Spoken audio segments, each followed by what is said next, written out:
Welcome to the Srivastava classes. तो आज हम करने वाले हैं हमारे यूनिट का सेकंड पार्ट। तो ऑलरेडी हम फ्रेंड्स हमारी फर्स्ट पार्ट कर चुके हैं यूनिट 6 का। ये हमारा सेकंड पार्ट है और हमारे यूनिट 6 का नाम है वैश्विक पर्यावरण मुद्दे। तो हम इसमें पूरे विश्व के अंदर जितने भी एनवायरनमेंट से रिलेटेड, पर्यावरण से रिलेटेड मुद्दे हैं, हम वो सब इसके अंदर पढ़ने वाले हैं। ठीक है, तो चलिए स्टार्ट करते हैं अपना टॉपिक जहाँ से हमने फर्स्ट वीडियो में छोड़ा था, उससे आगे हम स्टार्ट करने वाले हैं। तो अब हम शुरू करने वाले हैं अपना टॉपिक सतत पोषणीय विकास व उद्देश्य। ठीक है ना। तो देखो, सबसे पहले मैं आपको इस जो हमारी हेडिंग है इसमें एक वर्ड आया सतत पोषणीय विकास। अब ये क्या होता है, सबसे पहले मैं आपको ये समझा दूं सतत पोषणीय विकास का मतलब क्या होता है। तो देखो यार, सतत पोषणीय विकास का मतलब होता है किसी भी संसाधन का, मतलब ये जितने भी संसाधन है हमारे एनवायरनमेंट में, संसाधनों का इस्तेमाल इस तरीके से करना कि उनकी पूर्ति हमारे लिए भी हो जाए, यानी कि हम भी उनका अच्छे से इस्तेमाल कर सके और आने वाली जो हमारी भावी पीढ़ी है, यानी हमारे भविष्य में जो हमारे भविष्य वाली जो पीढ़ी है, उनके लिए भी हम उन्हें बचाकर रख सके। ठीक है ना। तो इस तरीके से इस्तेमाल करना संसाधनों को, उसको बोल देते हैं सतत पोषणीय विकास, यानी कि सतत पोषणीय इस्तेमाल करना किसी चीज का, कि हमारे लिए भी उस चीज की कमी ना हो और आगे आने वाली हमारी भावी पीढ़ी को भी वो चीज मिल सके, यानी कि उनकी आवश्यकता भी पूरी हो जाए। ठीक है ना। तो इस चीज को ध्यान में रखकर जब किसी चीज का विकास किया जाता है तो उसको बोल देते हैं सतत पोषणीय विकास। तो सतत विकास पर्यावरण, समाज और अर्थव्यवस्था की संतुलित एक प्रक्रिया है। तो ये जो सतत विकास है, ये हमारे पर्यावरण, समाज और अर्थव्यवस्था की एक संतुलित प्रक्रिया है, कि ये एक बैलेंस्ड प्रक्रिया है जो भावी पीढ़ियों के हितों से मतभेद किए बिना वर्तमान पीढ़ी की आवश्यकता की पूर्ति करता है। तो देखो, इस विकास में क्या होता है, जो भावी पीढ़ी होती है, यानी कि जो फ्यूचर आने वाली जो पीढ़ी होती है, उनके हितों से मतभेद किए बिना आज की पीढ़ी की जरूरतें पूरी हो सके, इस तरीके से जो विकास किया जाता है उसको बोल देते हैं सतत विकास। ठीक है ना, ये समझ आ गया होगा आपको। तो सतत पोषणीय विकास की अवधारणा, यानी कि जो सतत पोषणीय विकास की जो विचारधारा है, ये जो है 1960 के दशक में ज्यादा प्रबल हो गई थी, यानी कि ज्यादा जोर शोर से शुरू हुई थी। ठीक है ना, क्योंकि उस समय विश्व में औद्योगिकरण तेजी से बढ़ रहा था, जिससे पर्यावरण को हानि पहुंचने लगी थी। देखो, अब ये जो हमारे सतत पोषणीय विकास की अवधारणा है, ये 1960 में ज्यादा प्रबल हो गई थी, यानी कि ये जो विचारधारा है तब ज्यादा जोरों शोरों से सुनाई देने लगी थी, मतलब क्योंकि उस टाइम पर जो है बहुत ज्यादा औद्योगिकरण हो रहा था, मतलब दुनिया जो है उद्योग की तरफ ज्यादा बढ़ रही थी, अलग अलग उद्योग जो है वो आ रहे थे, मतलब अलग अलग उद्योगों का विकास हो रहा था, जिसकी वजह से पर्यावरण जो है वो बहुत ज्यादा इफेक्ट हो रहा था, यानी प्रदूषण बहुत ज्यादा फैल रहा था, पर्यावरण को हानि पहुंचने लगी थी। तो पर्यावरण को हानि कम पहुंचे, तो ऐसा विचार रखते हुए सतत पोषणीय विकास की अवधारणा जो है वो प्रबल हुई थी। इस संकल्पना का वास्तविक विकास 1987 में ब्रटलैंड आयोग की रिपोर्ट हमारा साझा भविष्य, जिसको इंग्लिश में बोलते हैं हमारा कॉमन फ्यूचर, के प्रकाशन के साथ हुआ था। अब देखो, ये जो विचार है इसमें बोला हुआ इस संकल्पना का जो वास्तविक विकास है, यानी कि ये जो सतत पोषणीय विकास का जो पूरा विचार था, इसका जो वास्तविक विकास हुआ था वो 1987 में हुआ था, यानी कि इस कल्पना का जो डेवलपमेंट हुई थी, सतत पोषणीय विकास पर ज्यादा जोर कब दिया गया था, वो 1987 में दिया गया ब्रटलैंड आयोग की एक रिपोर्ट में। ठीक है ना, उनकी रिपोर्ट थी हमारा साझा भविष्य। तो जब उसका प्रकाशन हुआ था, यानी कि जब वो रिपोर्ट पब्लिश हुई थी 1987 में, तो तब सतत पोषणीय विकास पर ज्यादा जोर दिया गया था। इस रिपोर्ट ने पुरानी समस्याओं पर नए तरीके से विचार करने, यानी कि देखो अब इस रिपोर्ट में क्या क्या था वो बता देती हूँ आपको। ठीक है ना। तो इस रिपोर्ट में बताया गया था कि हमारी जितनी भी पुरानी समस्याएं हैं, यानी कि पर्यावरण में प्रदूषण का बढ़ना, पेड़ों का कटना, या फिर कोई भी प्रॉब्लम जो पर्यावरण से रिलेटेड है, यानी संसाधनों का कम होना, तो ये जितनी भी पुरानी समस्याएं थी, इन पर नए तरीके से विचार किया जाना चाहिए, यानी कि पुरानी प्रॉब्लम्स के नए नए सॉल्यूशंस ढूंढे जाने चाहिए। इस रिपोर्ट ने ये बोला। ठीक है ना, कि मतलब अपने पुरानी प्रॉब्लम्स के नए सॉल्यूशंस ढूंढो, उन पर जोर दो नए सॉल्यूशंस ढूंढने में, ताकि उन प्रॉब्लम्स को सॉल्व किया जा सके। और वैश्विक सहयोग पर बल दिया, और इस रिपोर्ट में जो है वैश्विक सहयोग पर भी बल दिया, यानी कि सारे देश एक साथ मिलकर वैश्विक रूप में आकर, यानी कि एक साथ सारे देश मिलकर इन सभी समस्याओं का सामना करें। और ये जो अवधारणा है आर्थिक नीतियों को पर्यावरण के अनुरूप बनाने पर जोर देती है, यानी कि अब इस सतत पोषणीय विकास की जो अवधारणा है, इसका मानना ये भी है, इस रिपोर्ट ने ये बोला है कि इस अवधारणा का ये मानना है कि आर्थिक नीतियों का जो पर्यावरण है, मतलब आर्थिक नीतियों को इस तरीके से बनाया जाए कि पर्यावरण पर उनका कोई नेगेटिव इफेक्ट ना पड़े। अब ये आर्थिक नीतियां क्या है? देखो, आर्थिक नीतियां यानी कि पैसे कमाने के जो तरीके थे, यानी कि उस टाइम पे तो उद्योगीकरण हुआ था, उद्योग बनाए गए थे नए नए, ठीक है ना। तो ये बोला गया था कि पैसे कमाने के कुछ ऐसे तरीके ढूंढे जाए, उद्योगों को कुछ इस तरीके से बनाया जाए कि उनसे हमारे पर्यावरण को कुछ नेगेटिव इफेक्ट ना पड़े, उसके ऊपर हमारा पर्यावरण को हानि ना पहुंचे, ठीक है। तो इस रिपोर्ट में ये सब बताया गया था। नेक्स्ट जो हमारा है वो है सतत विकास के लक्ष्य। तो अब हम इसमें सतत विकास के कुछ लक्ष्य पढ़ने वाले, एम्स वगैरह पढ़ने वाले हैं। तो वर्ष 2015 में संयुक्त राष्ट्र महासभा की 17वीं बैठक में सतत विकास के लिए 2030 तक के लिए 17 लक्ष्य निर्धारित किए गए, जो विकसित व विकासशील देशों के लिए समान है। अब देखो इसमें क्या बोला गया है। एक संयुक्त राष्ट्र महासभा जो थी, इसकी बैठक हुई थी, 17वीं बैठक थी। कौन सी? 17वीं बैठक थी। और वो कब हुई थी? 2015 में हुई थी। तो 2015 में संयुक्त राष्ट्र महासभा की एक 17वीं बैठक हुई थी। उन्होंने उसके अंदर 2030 तक के, यानी कि अगले 15 साल तक के लिए कुछ 17 जो है ना लक्ष्य निर्धारित कर दिए। यानी कि हमें आगे आने वाले 15 सालों में इन 17 लक्ष्यों को पूरा करना है, हमें इन एम्स को कंप्लीट करना है। और ये जो एम्स थे ये विकसित देशों के लिए और विकासशील देशों के लिए, दोनों के लिए बराबर थे। यानी कि इन दोनों, मतलब किसी भी देश में भेदभाव नहीं किया गया, सबके लिए समान लक्ष्य जो थे वो रखे गए। तो अब एक एक करके हम अपने लक्ष्य देख लेते हैं। तो फर्स्ट था देशों के बीच असमानता को घटाना। तो यानी देखो, हमारे विश्व में बहुत सारे देश हैं, ठीक है ना। तो हर देश के बीच में असमानता को घटाना। असमानता यानी जितने भी डिफरेंस होते हैं उनके बीच में, डिफरेंसेस जितने भी होते हैं, ठीक है ना, उनको घटाना। तो सतत विकास का एक ये भी लक्ष्य था कि देशों के बीच में जितनी भी असमानता उनको खत्म किया जाए, ताकि देश एक दूसरे के करीब आ सके और एक दूसरे से बिजनेस वगैरह, मतलब वैश्वीकरण हो सके, ठीक है ना। दूसरा है सतत औद्योगिकरण को बढ़ाना। अब ये सतत औद्योगिकरण क्या है? यानी कि औद्योगिकरण को इस तरीके से बढ़ाना ताकि वो हमारे पर्यावरण को हानि ना पहुंचाए। तीसरा है स्थायी खपत व उत्पादन को सुनिश्चित करना। यानी कि संसाधनों का किस तरीके से उनकी खपत की जा रही है और उनका उत्पादन किस तरीके से हो रहा है। तो मतलब इसको सुनिश्चित करना कि ये हमारे पर्यावरण को हानि ना पहुंचाए, संसाधन ज्यादा तेजी से खत्म ना हो जाए, इन सब चीजों का ध्यान रखना। फोर्थ है सुरक्षित लचीली मानव बस्तियों का निर्माण। तो इसमें आता है इंसानों के लिए ऐसी बस्तियों का निर्माण करना जो सुरक्षित हो, ठीक है ना, और जो लचीली भी हो। तो ऐसी बस्तियों का निर्माण करना, वो भी इसके अंदर आता है। फिफ्थ है जलवायु परिवर्तन से निपटने के लिए कार्यवाही करना। जलवायु परिवर्तन यानी कि क्लाइमेट चेंज की जो प्रॉब्लम होती है ना वो, तो जलवायु परिवर्तन से निपटने के लिए कोई भी कार्यवाही की जाए, उससे निपटने के लिए क्या क्या मतलब तरीके अपनाए जाए, तो वो सब इसके अंदर आ जाता है। सिक्स्थ है महासागरों और समुद्री संसाधनों का संरक्षण में उपयोग। यानी कि देखो, जितने भी हमारे महासागर है और जितने भी समुद्री संसाधन है, ठीक है ना, उन सबका संरक्षण यानी कि उन सबका बचाव करना, उनको जल्दी खत्म ना होने देना और उनका उपयोग जो है बहुत अच्छे तरीके से करना। तो ये भी जो एक लक्ष्य आ जाता है हमारा, सतत विकास का एक लक्ष्य है ये भी, कि ये भी देखता है कि जितने भी हमारे महासागर और समुद्री संसाधन है उनका संरक्षण किया जाए और उनका इस्तेमाल बहुत सोच समझ कर किया जाए। नेक्स्ट है स्थलीय पारिस्थितिकीय तंत्र, जंगलों, भूमि और जैव विविधता के हानि को रोकने का प्रयास करना। यानी कि हमारे पारितंत्र को, जंगल, भूमि और जैव विविधता, इन सब की हानि को रोकना ताकि ये सब, इनका ह्रास ना हो सके जल्दी, यानी कि ये सब खत्म ना हो जाए, इनका संरक्षण करना एक लक्ष्य ये भी आता है। नेक्स्ट है शांतिपूर्ण एवं समावेशी समितियों को बढ़ावा देना। तो इसके अंदर आता है शांतिपूर्ण और समावेशी समिति, इनको बढ़ावा देना और ये मतलब इनके लिए न्याय सुनिश्चित करना ताकि ये जवाबदेह बन सके। इनको जवाबदेह बनाने के लिए इनके लिए न्याय सुनिश्चित करना। नेक्स्ट है अतिरिक्त काम आने वाले संसाधनों को सुदृढ़ करना। तो इसमें क्या आता है? अतिरिक्त काम आने वाले संसाधन, यानी कि जो हमारे बाकी और बचे हुए जो काम आने वाले संसाधन होते हैं, लकड़ी हो गए, पानी वगैरह, कुछ भी जो संसाधन हमारे काम आते हैं उनको सुदृढ़ करना, यानी कि उनको भी बचाए रखना, उनका इस्तेमाल अच्छे से करना, ठीक है। नेक्स्ट आता है वैश्विक स्तर पर गरीबी को खत्म करना। यानी कि पूरे दुनिया के लेवल पे, यानी विश्व के लेवल पर गरीबी को खत्म करने का स्टेप उठाना। टिकाऊ कृषि को बढ़ावा देना और भूखमरी को खत्म करना, ये भी एक लक्ष्य आता है हमारे सतत विकास के अंदर। कृषि जो है यानी कृषि को बढ़ावा देना और भूखमरी को खत्म करना। लैंगिक समानता प्राप्त करना। लैंगिक समानता यानी कि gender equality, female, male and जो ट्रांसजेंडर होते हैं, यानी हर जेंडर के बीच में इक्वालिटी हो, किसी को भी छोटा बड़ा ना समझा जाए, हर किसी को बराबर समझा जाए, ठीक है ना।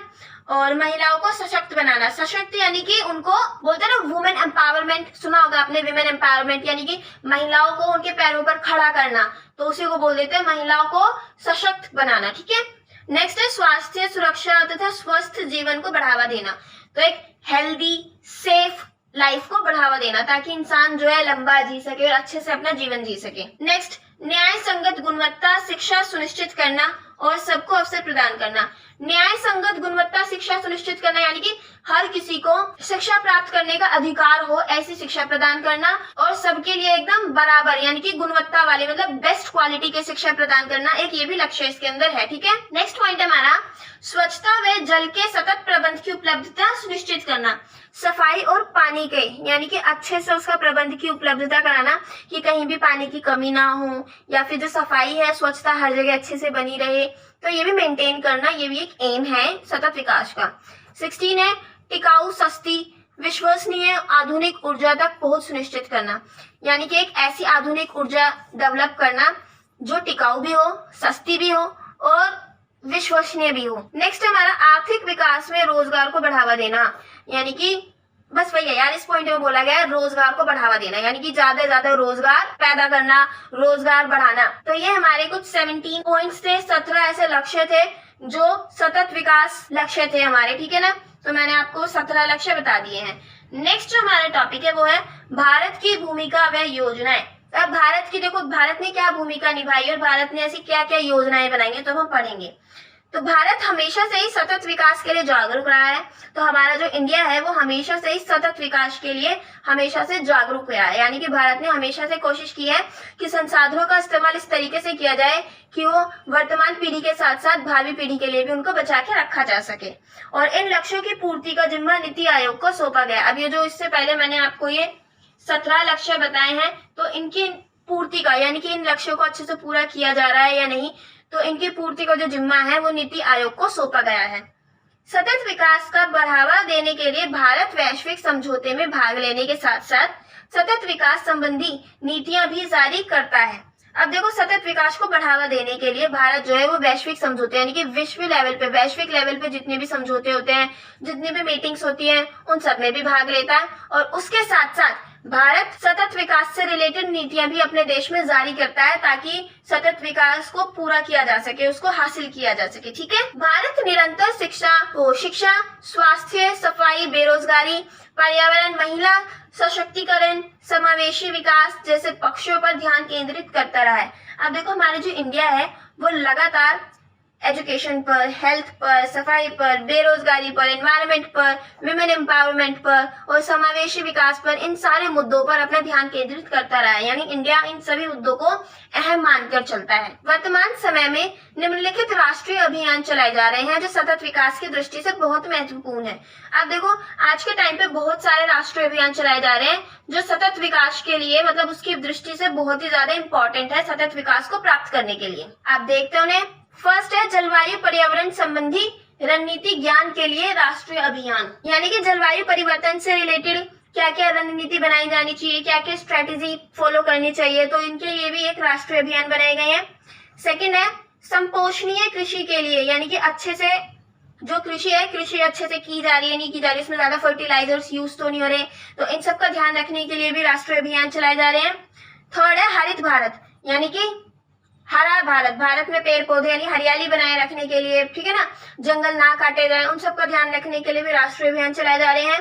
फोर्थ है राष्ट्रीय जल अभियान, पानी का ध्यान रखने के लिए, पानी कम ना हो, ठीक है ना, इस चीज का ध्यान रखने के लिए भी राष्ट्रीय जल अभियान चलाए जा रहे हैं। नेक्स्ट है हिमाचल पारितंत्र को बनाए रखने के लिए, हिमालय पारितंत्र, तो हिमालय पारितंत्र को बनाए रखने के लिए भी राष्ट्रीय अभियान चलाए जा रहे हैं। नेक्स्ट है राष्ट्रीय मिशन चलाए जा रहे हैं कुछ। एंड सेवेंथ है ऊर्जा दक्षता को बढ़ाने के लिए, यानी कि एनर्जी जो हम यूज करते हैं, ठीक है ना, उसकी दक्षता को बढ़ाने के लिए, उसके प्रोडक्शन को बढ़ाने के लिए, उसका यूज हम किस तरीके से कर रहे हैं, तो ऊर्जा दक्षता को बढ़ाने के लिए भी राष्ट्रीय मिशन चलाए जा रहे हैं। एक है सतत अधिवास पर राष्ट्रीय मिशन, तो अब ये जो सतत अधिवास है उस पर भी कुछ राष्ट्रीय मिशन चलाए जा रहे हैं। तो ये कुछ 8 पॉइंट्स थे जो मैंने आपको क्लियर कर दिए हैं, ठीक है ना। मैंने भी आपको पीछे बताया था कि सतत विकास की दृष्टि से कुछ महत्वपूर्ण राष्ट्रीय अभियान चलाए जा रहे हैं, तो वो राष्ट्रीय अभियान क्या थे वो मैंने आपको बता दिए। ओके, नेक्स्ट हमारा भारत में पर्यावरणीय कानून, तो अब हमारे भारत के अंदर पर्यावरण से रिलेटेड क्या क्या कानून पारित किए गए हैं उन्हें पढ़ते हैं। तो फर्स्ट है वन्य जीव संरक्षण अधिनियम 1972। ओके, सो 1972 के स्टॉकहोम सम्मेलन के उद्देश्यों की पूर्ति करने के लिए वन्य जीव संरक्षण अधिनियम पारित किया गया। तो ये हमारा पॉइंट बोलता है। देखो, सबसे पहले मैं आपको बता देती हूँ, ये जो अधिनियम है 1972 में पारित किया गया था। तो 1972 में एक स्टॉकहोम सम्मेलन हुआ था। क्या हुआ था? स्टॉकहोम सम्मेलन हुआ था। उस सम्मेलन में कुछ वन्य मतलब जंगलों को कैसे संरक्षित किया जाए और जंगल में जितने भी जीव रहते हैं उनको कैसे बचाया जाए, तो उससे रिलेटेड कुछ मुद्दा उठा था। तो उसके उद्देश्यों को यानी कि उन उद्देश्यों को पूरा करने के लिए वन्य जीव संरक्षण अधिनियम को जो है पारित किया गया उस सम्मेलन के अंदर। ठीक है ना। और इसमें देश के वन्य जीव की रक्षा यानी कि किसी भी देश के जो जंगल में रहने वाले जीव हैं उनकी रक्षा और उनके अवैध शिकार और व्यापार को प्रतिबंध किया गया, यानी कि उनका इलीगल उनका शिकार ना किया जाए और उनका व्यापार ना किया जाए, तो उस पर भी रोक लगाई गई। वर्ष 2002 में इसे कठोर रूप से संशोधित किया गया। तो देखो 2002 में ये जो हमारा वन्य जीव संरक्षण अधिनियम था इसको संशोधित किया गया। संशोधित यानी कि इसमें कुछ चेंजेस किए गए और राज्य वन्य जीव सलाहकार बोर्ड ने पशु पक्षियों के शिकार पर नियंत्रण, अभ्यारण्य और नेशनल पार्क की स्थापना की। अब देखो, अब जो इसमें संशोधित किया इसके अंदर जो चेंजेस किए वो क्या था? राज्य वन्य जीव सलाहकार थे जो मतलब राज्य वन्य जीव सलाहकार बोर्ड जो था इसने बोला कि पशु पक्षियों के शिकार पर पूरी तरीके से नियंत्रण लगा दो, यानी कि अब कोई भी इनका शिकार नहीं कर पाएगा और इनके बचाव के लिए, इनके संरक्षण के लिए अभ्यारण्य और नेशनल पार्क जैसी जगहों की स्थापना की गई। तो ये कुछ इसके अंदर चेंजेस किए गए थे वन्य जीव संरक्षण अधिनियम के अंदर। ठीक है। जंगली पशुओं के व्यापार पर नियंत्रण, और अब इसमें जो संशोधन किए गए उसमें ये भी आता है कि जितने भी जंगली पशु हैं इनके व्यापार पर नियंत्रण लगाया जाए, यानी कि इनका व्यापार नहीं होगा, एक देश से दूसरी जगह या फिर एक राज्य से भी दूसरी जगह नहीं भेजा जाएगा। और कानून, और अगर किसी भी कानून का उल्लंघन किया जाता है तो उन्हें कानूनी सजा मिलेगी। कम से कम 5 से 7 साल तक उन्हें जेल में रखा जाएगा और 25 लाख रुपए तक का उन पर जुर्माना भी लगाया जा सकता है। तो उन पर कानूनी सजा का भी प्रावधान किया गया। ये कुछ उसके अंदर चेंजेस किए गए। और संशोधन के पश्चात यानी कि जो चेंजेस किए तो उसके बाद मछलियों को भी पशुओं की श्रेणी में शामिल कर लिया, यानी कि जो मछलियां हैं वो भी पशुओं में गिनी जाने लगी। ठीक है। नेक्स्ट जो हमारा पॉइंट है वो है जल प्रदूषण निरोध यानी कि नियंत्रण अधिनियम। तो अब ये हमारा 1974 में ये अधिनियम पारित किया गया था। लगातार बढ़ते जल प्रदूषण के कारण सरकार ने 1963 में एक कमेटी बनाई। क्या बनाई? एक कमेटी बनाई, गठित की, और इस समिति ने जल प्रदूषण नियंत्रण के लिए केंद्रीय कानून बनाने की सिफारिश की। अब ये जो कमेटी बनाई थी, समिति बनाई थी, इस समिति ने जल प्रदूषण के नियंत्रण के लिए एक केंद्रीय कानून बनाने की सिफारिश की। यानी कि इस कमेटी ने बोला कि हमें एक ऐसे कानून बनाने की जरूरत है जिससे हम जल प्रदूषण को नियंत्रित कर सकें। सिफारिश के कारण 1974 में यह अधिनियम पारित हुआ। तो देखो क्या हुआ, उस कमेटी ने सिफारिश की कि हमें जल नियंत्रण, जल प्रदूषण को नियंत्रित करने के लिए हमें कुछ कदम उठाए जाने चाहिए। तो उस सिफारिश के कारण 1974 में यह अधिनियम पारित हुआ और केंद्रीय तथा राज्य प्रदूषण नियंत्रण बोर्ड की स्थापना की। और इस अधिनियम के द्वारा केंद्रीय और राज्य प्रदूषण नियंत्रण बोर्ड की स्थापना की गई। इस अधिनियम के तहत फैक्ट्रियों से निकलने वाला कचरा, केमिकल युक्त विषैला कचरा, यानी कि केमिकल से मतलब ऐसा विषैला कचरा, ऐसा पॉइजनस वेस्ट जिसके अंदर बहुत सारे केमिकल्स होते हैं, ठीक है ना, और नदियों में प्रवाहित कचरे पर रोक लगाई गई। तो अब इसमें क्या बोला है कि इस अधिनियम ने बोला, इस अधिनियम के तहत ये एक लॉ निकाला गया कि किसी भी फैक्ट्री से जो कचरा निकलता है या फिर एक ऐसा केमिकल वाला कचरा जिसमें बहुत ज्यादा पॉइजनस होता है, जो बहुत ज्यादा केमिकल होते हैं जिसके अंदर, उनको नदियों में नहीं फेंका जाएगा, उनको नदियों में छोड़ा नहीं जाएगा, उन पर रोक लगाई गई। यह अधिनियम प्रदूषण नियंत्रित बोर्ड को अधिकार देता है कि वह प्रदूषण फैलाने वाले के खिलाफ कार्रवाई करे। और ये जो अधिनियम है ये प्रदूषण नियंत्रण बोर्ड को यह अधिकार दे देता है कि अगर कोई भी आपको प्रदूषण फैलाता हुआ मिलता है, कोई भी फैक्ट्री या फिर कुछ भी आपको प्रदूषण फैलाते हुए मिलता है कोई भी, तो आप उसको दंडित भी कर सकते हैं, आप उसको कोई भी दंड दे सकते हैं, उसके खिलाफ कार्रवाई कर सकते हैं। नेक्स्ट हमारा वन संरक्षण अधिनियम 1980। तो ये हमारे 1980 में ये हमारा पारित हुआ था। भारत में सर्वप्रथम जो सबसे पहली वन नीति बनाई गई थी वो 1952 में बनी थी, ठीक है ना। लेकिन ये जो नीति है ये ज्यादा कारगर साबित नहीं हुई, यानी कि इससे ज्यादा कुछ असर पड़ा नहीं। तो इसीलिए 1980 में वन संरक्षण अधिनियम बना और 1988 में इसमें कुछ संशोधन किया गया, इसके अंदर बहुत सारे चेंजेस किए गए। इस अधिनियम को वन विनाश को रोकने यानी कि जो जंगलों को काटा जाता है उसको रोकने और पारितंत्र को संतुलित बनाए रखने के लिए बनाया गया। देखो अगर हम जंगल काटेंगे तो हमारा इकोसिस्टम होता है वो इम्बैलेंस हो जाता है, ठीक है ना।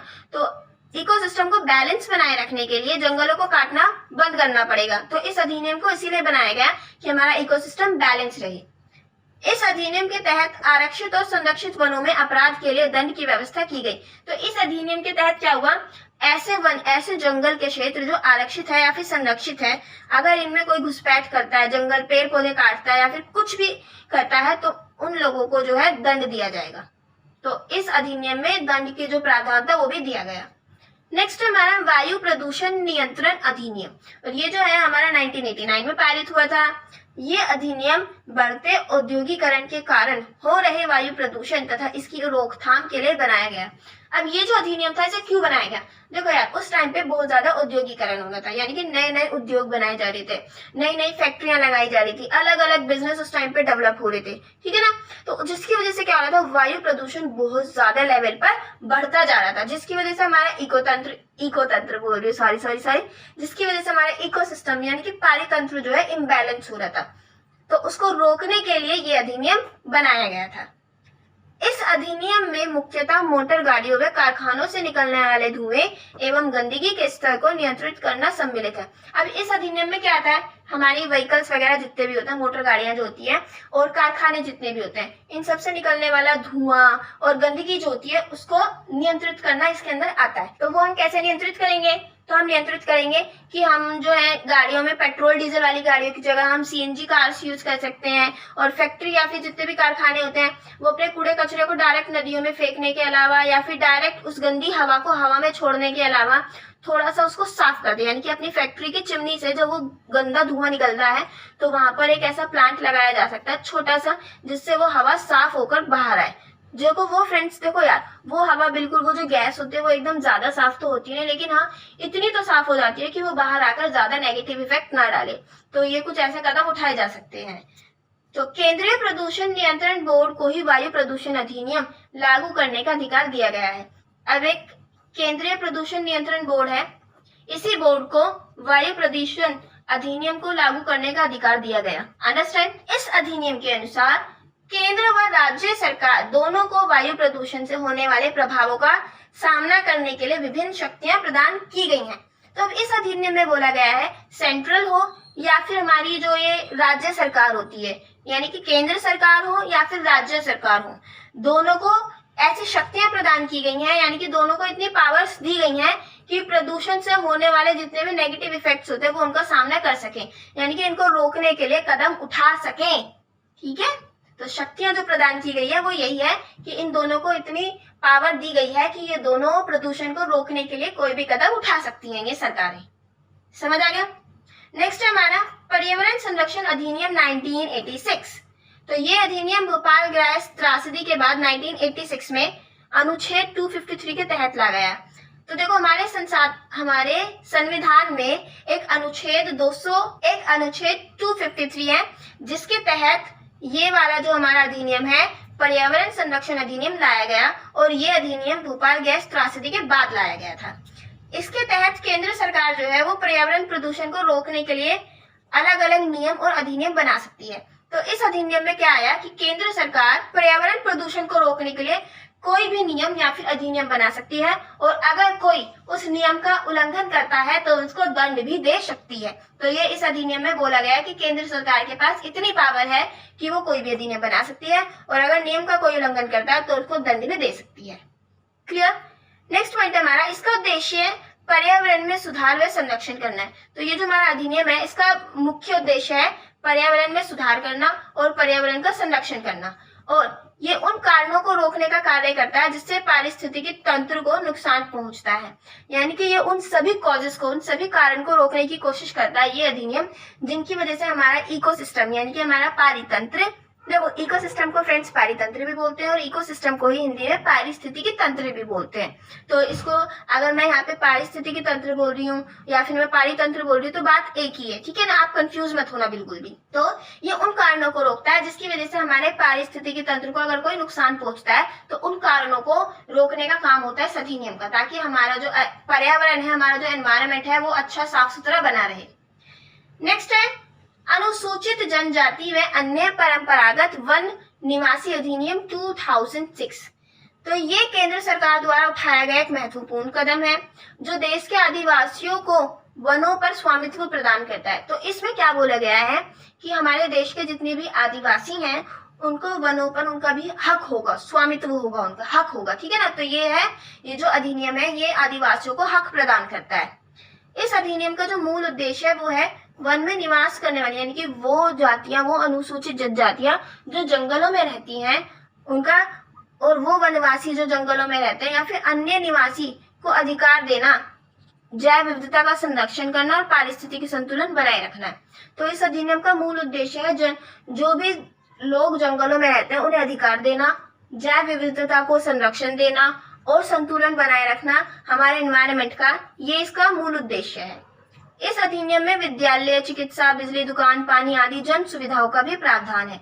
तो ये जो अधिनियम है इसके अंदर इन सभी सुविधाओं का भी प्रावधान है कि इन लोगों को ये सभी सुविधाएं भी, या फिर मतलब सब लोगों को ये सभी सुविधाएं भी दी जाएंगी। तो ये वाला जो हमारा टॉपिक था फ्रेंड्स ये फिनिश हो गया है। आई होप आपको ये वाला चैप्टर पूरा क्लियर हो गया होगा। अगर आपको इस चैप्टर में कोई भी डाउट है, देखो यार, अगर आपको छोटे से छोटा डाउट भी है ना, आपको कोई टर्म भी ऐसी है कि आपको ये वाला शब्द नहीं समझ आ रहा है क्या है, तो आप मुझे कमेंट बॉक्स में कमेंट कर सकते हैं। मैं आपका डाउट क्लियर करने की पूरी कोशिश करूंगी। आप ये मत सोचना कि आपको अगर कोई डाउट है तो आपका वो डाउट क्लियर नहीं किया जाएगा। आप कमेंट कीजिए, मैं आपका डाउट क्लियर करूंगी। ओके, और अगर आपको वीडियो पसंद आती है तो प्लीज लाइक द वीडियो और हाँ, कमेंट जरूर करना फिर अगर आपको वीडियो पसंद आती है मुझे मोटिवेट करने के लिए, ताकि मैं आपके लिए आगे ऐसी अच्छी वीडियोस लाती रहूं। And thanks for watching, see you in the next video.